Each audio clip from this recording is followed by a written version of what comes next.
quoi les prix Nobel et les savants qui peuvent rétrécir, voyager dans le temps, arbore sa pilosité subbuccale et pense en dehors du bocal. Qui sait expliquer ce qu'est la radiation? Contacte-t-on pour poser une question? Le professeur Moustache.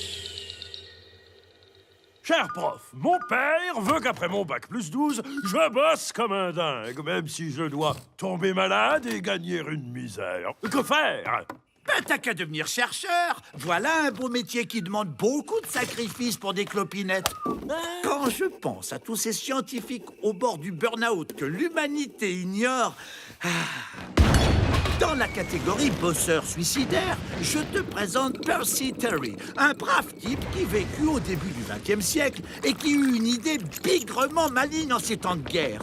Il inventa une pommade durcissante à s'appliquer sur le corps, à même la peau pour faire office de gilet pare-balles. Hey, hop, yalala. C'est tout de même génial comme invention. Pensez aux nudistes qui pourront enfin eux aussi se canarder librement à poil. Ah! Tu m'as jeté du sable, ordure! Évidemment, en bon chercheur, Percy testa sur lui-même sa pommade avec un revolver. Pour la séance! Pas de bol, la balle lui transperça la joue. Il récidiva avec un fusil. Ça va marcher cette fois? Je vous mets au défi de trouver de nos jours un tel dévouement chez les chercheurs. J'aurais pu aussi vous parler du chirurgien Evan O'Neill Ken. Un jour, il eut soudain mal au bas du ventre. Oh, une appendicite. Oh. N'étant affilié à aucune mutuelle, Ken prit une décision pas piquer des hannetons. Vous savez quoi? Je vais m'opérer tout seul, tiens. Une bonne injection de cocaïne et d'adrénaline dans le vide. Hein, c'est parti, mon kiki.